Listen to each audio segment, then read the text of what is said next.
What's up, my people? So, there's a verse in the Bible. I don't want to look it up right now because I just want to get my thought across. But it is in Psalms. It says, I believe it's Psalm 16:1, if I'm not mistaken. In the presence of the Lord, there's fullness of joy. You might ask, what does that mean? This is one thing I've been contemplating recently. God made everything, right? If you believe that, you believe that. If you don't believe that, then I can't help you. But if you believe that God made everything, how dare we fixate more on the things that He made than the one who made them in the first place? The one who, if only you come to Him, if you spend time with Him, you can realize that there is another realm, a greater satisfaction than even sex itself. And I say that with all due respect to sex. Like, I know why people get fixated on sex, right? But when you're done, goodbye. You're done, right? Sometimes you don't even get along with a person you enjoy sex with. Sex is obviously a beautiful thing, a wonderful thing, especially if done under the right context, within marriage, all that stuff. What I'm trying to say is that even that, what God had put together, what God created the act of sex. And I'm using this as an example because there's so many other things people fixate on. It could be alcohol, weed, it could be their children, to get to a particular place in their career, to become the man for everybody to want them. There's so many different things that people can fixate on, right? Or want, or desire, or be extremely passionate about. But when you get into the presence of God, this is the point I'm trying to make, He starts to reveal Himself to you. And there's something to the creator of the universe who made electrons and microbes and things you can't even see. And our lungs are pumping, are breathing up because our heart is pumping. Our planets are spinning. This planet is spinning 1,000 miles per hour on an axis with a particular gravitational pull.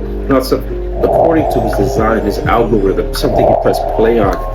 So when you stop and contemplate that, that's the thing. That's the thing that's how we don't do that. We don't pause.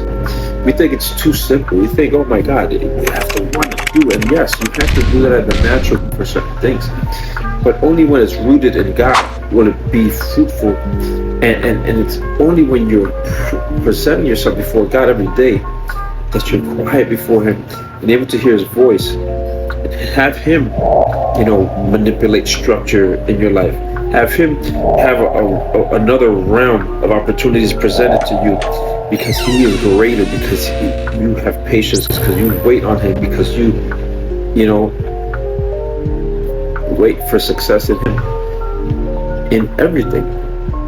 So once again, going back to sex, it's one of the things that, our people fixate the most on in this life. It's something that itself, because we're animals at the end of the day. We have these instincts, these urges, desires.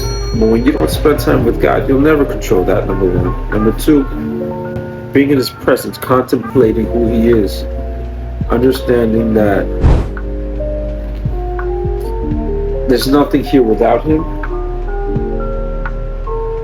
He starts to reward you. He starts to reward you for being obedient, for spending time in His presence, for contemplating, for starting to understand that as you increase in knowledge, you also increase in knowledge of who He is, because everything's made by Him. It's like, how dare we exclude Him from the equation? And that's why His wrath is going to come upon people, unfortunately. Because how dare you exclude the one who made you, the one who made everything, and then you're going to behave as if He doesn't deserve your attention, when that's all He's asking for. And this is not something that, anybody can be offended by. Oh my God, I'm going to be dealt with wrath by an Almighty God. But the Almighty God also sent His Son to die for you and be under excruciating pain with you and I. It says in the Bible, because of the joy before Him, He endured the cross. And that joy was you. That joy was me. Like, that's crazy. Spend time with the presence of God, and contemplate Him. Learn who He is. The most intelligent human being. It could be Einstein, it could be Elon Musk, it could be anybody. It's only proving more and more His brilliance, that we have to be this intelligent to even understand a small percentage of who He is and what He created.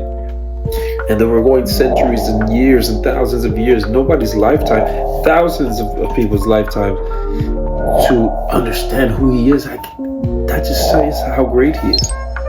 Contemplate Him, be in His presence. When you do that, that's when He shows Himself to people, like He did with Moses, like He did with Elijah, like He did with all these people. The last thing I'll try to say is this: like, He spent time with Moses alone in the desert and taught him how to do miracles.